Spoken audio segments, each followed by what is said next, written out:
Hello hi, आप सभी को मकर संक्रांति की ढेर सारी शुभकामनाएं। मकर संक्रांति, सूर्य का राशि में परिवर्तन, उत्तरायण का शुरू होना, देवताओं के दिन शुरू होना, दक्षिणायन का अंत।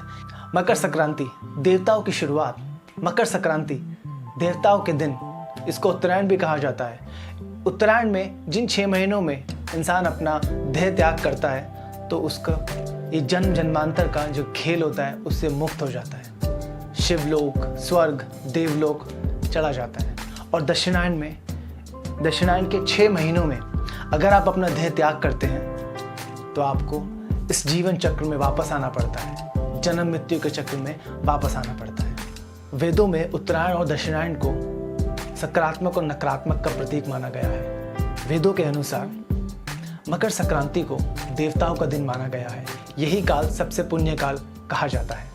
इसका सीधा उदाहरण है, हमने महाभारत में देखा है कि भीष्म पितामह जी अपनी शरशैया पर लेटे हुए थे। वो प्रतीक्षा कर रहे थे कि मकर संक्रांति की, कि मकर संक्रांति आए, उत्तरायण लगे, देवताओं का दिन शुरू हो और वो अपना प्राण त्यागे। जैसे ही मकर संक्रांति का आगमन हुआ, भीष्म पितामह ने देवलोक की राह की, सूर्य ने अपनी राशि में परिवर्तन किए। तो ये उत्तरायण में सकारात्मक शक्तियों का सबसे ज़्यादा समावेश होता है।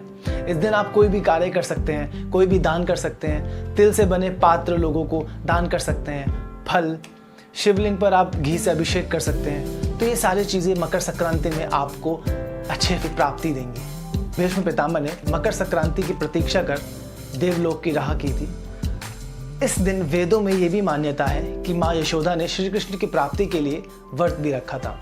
अगर आप लोग बंगाल से हैं तो आप शायद बहुत अच्छे से जानते होंगे कि गंगा सागर, जो कि एक तीर्थ है, मकर संक्रांति के दिन यहाँ पे स्नान करने से जीवन के सारे पाप पुण्य में बदल जाते हैं। शायद आप ये भी जानते होंगे कि गंगा सागर कपिल मुनि के आश्रम की भूमि है, जो अभी बंगाल में है।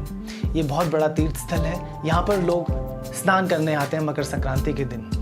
गंगा सागर इसका नाम इसलिए भी पड़ा क्योंकि सगर नाम के एक चक्रवर्ती राजा हुआ करते थे, सूर्यवंशी राजा।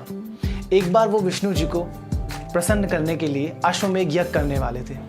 तो चक्रधारी सगर राजा अश्वमेध यज्ञ करने वाले थे ताकि वो विष्णु जी को प्रसन्न कर सकें। लेकिन ये बात इंद्रदेव ने सुनी, लेकिन ये बात इंद्रदेव को पता लगी तो इंद्रदेव ने अश्वमेध का घोड़ा कपिल मुनि के आश्रम में जाकर बांध दिया।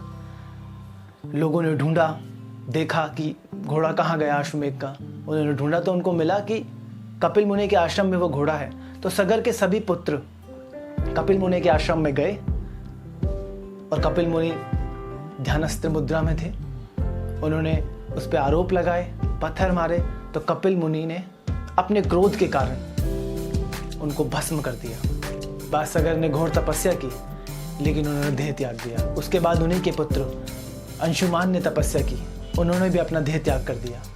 आयुष्मान के पुत्र दिलीप ने, चक्रवर्ती सम्राट, उन्होंने भी तपस्या की, लेकिन उन्होंने भी अपना देह त्याग कर दिया। उसके बाद उनके पुत्र हुए थे भागीरथ। तो फिर भागीरथ ने तपस्या करके माँ गंगा को पृथ्वी पर लाए। और जैसे कि आप सब जानते हैं कि गंगा सागर आज एक तीर्थ है, और इसी कारण भागीरथ के कारण माँ गंगा, जय जय गंगे, माँ गंगा पृथ्वी पर आई और आज हम सभी लोगों के पाप को पुण्य कर रही है। तो दोस्तों, ये भी जान लीजिए कि स्नान करने के क्या क्या तरीके होते हैं सावधानी से। स्नान करते हुए आप कभी साबुन का या किसी शैम्पू का प्रयोग ना करें, और नदी में जाकर के अपनी गाड़ी ना धोएं, बहुत बेकार लगता है, राइट। आप जब नहा लें, 3 बार डुबकी लगा लें, तो उसके बाद अपने शरीर को टॉवल से ना पोंछें, प्रकाश से, हवा से शरीर को सूखने दें, वरना आपको स्नान का 1/4 हिस्सा मिलेगा। अगर आप संपूर्ण पुण्य चाहते हैं तो आप 3 बार डुबकी लगाएं, शैम्पू से, साबुन से अपनी गाड़ी ना धोएं। जब भी आप नदी में जाएं तो आपके पैर नदी में स्पर्श होते हैं, तो उससे पहले माँ गंगा से माफ़ी मांगिए, अर्चना कीजिए, उसके बाद आप स्नान कीजिए। तो ये मकर संक्रांति पे मैंने आपको बताई उत्तरायण, दक्षिणायन, यशोदा मैया के बारे में, भीष्म पितामह के बारे में।